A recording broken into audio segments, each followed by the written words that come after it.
બસ રહેશે ઇન્ડસઇન્ડ બેંક પર, કારણ કે બેંકના જે ડેરિવેટિવ ખાતાઓમાં નુકસાનથી નેટવર્થ 2.35%ની જે અસર પડી શકે છે. આંતરિક સમીક્ષા બાદ બેંકે એક્સચેન્જને એક જાણકારી આપી છે. આના પર વધુ વિગત જાણીએ યતિન મોતા પાસેથી. Yatin, good morning. કઈ રીતે ડિટેલ્સ છે? આજે ખાસ આ બેન્કિંગ કાઉન્ટર પર ફોકસ રહેવાનું છે, એના પર એક વ્યૂ લઈએ.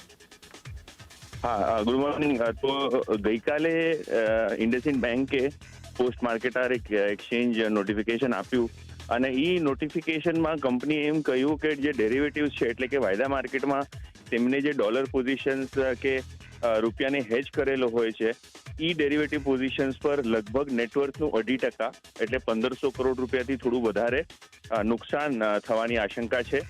ઓબ્વિયસલી બેંક્સના જે કંટ્રોલ અને ડિસ્ક્લોઝર્સ નોર્મ હતા તેના કારણે આ 1500 કરોડની ખોટ પહેલા આ લોકોને ખબર ના પડી અને એની માટે કંપનીએ એક ઇન્ડિપેન્ડન્ટ કમિટી અને ઓડિટ ફર્મને અપોઇન્ટ કરેલી છે, જે 31 માર્ચની પહેલા કદાચ પોતાની રિપોર્ટ સુપ્રત કરે અને તેમાં એક્ઝેક્ટ નુકસાની કંપનીને કેટલી થઈ છે એના બારામાં વિગત આવે.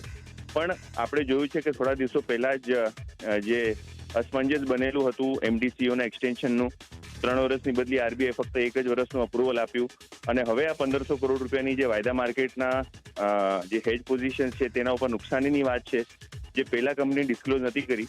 તો ક્યાંક ને ક્યાંક એક મોટું કોર્પોરેટ ગવર્નન્સ ઇસ્યુ છે, જેના કારણે આજે સ્ટોક જોરદાર દબાણમાં રહી શકે. અને આપણે બ્રોકરેજીસની વાત કરીએ તો ઘણા બધા બ્રોકરેજીસે કાઉન્ટરને ડાઉનગ્રેડ બી કર્યું છે અને આ વિશે ખૂબ ચિંતા બી જાહેર કરી છે. જી યતિન, આભાર આપનો આ સમગ્ર માહિતી માટે. તો ઇન્ડસઇન્ડ બેંક આજે એકવાર ફરી